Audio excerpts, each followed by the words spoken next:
This movie was a surprise.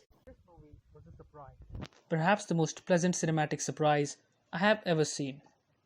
When this movie was announced, I was a bit reluctant to accept it because of two reasons.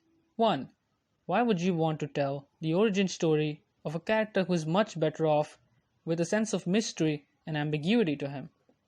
Joker is the yin to Batman's yang.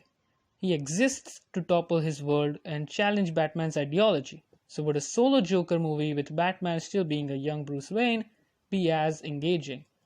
Well, thankfully, I saw the movie and it proved me wrong on every level, and I am so happy that it did so. The movie solves both of the potential problems that I mentioned in quite a clever way. Firstly, it manages to get you totally hooked to the story of Arthur Fleck, a down on his luck clown wannabe stand up comedian who is picked on by literally all of Gotham City. It seems like everyone just wants to beat up and bully this guy for no reason. He also suffers from severe mental illness and a condition which makes him laugh uncontrollably, irrespective of the situation. It's a pretty haunting and honestly quite a chilling take on that aspect of the character.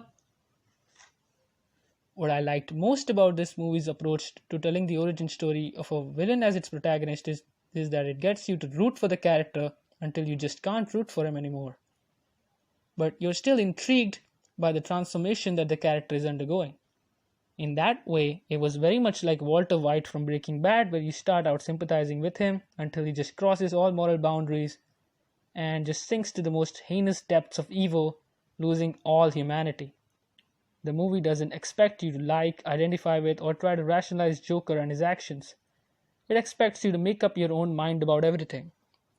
This is something we don't see anymore in movies, with films constantly beating you over the head with their simplistic depiction of good and bad, which is not a bad thing in and of itself, but it's nice to have a movie that is willing to tell this kind of story with this kind of character.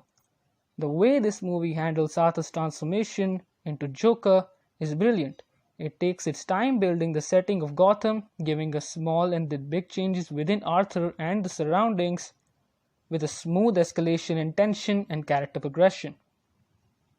Also, I really loved that the film doesn't try to be a definitive origin story by having Arthur be an unreliable narrator who might have even hallucinated a lot of what happened. In fact, his entire relationship with Sophie is fabricated and entirely in his head. I am amazed by the guts to do something like this. It places a big question on the reality of it all, but that makes it even more complex and open to interpretation by virtue of us picking and choosing what's real and what isn't based on our ideas and what we got out of the film. And that makes for a very engaging and interesting story.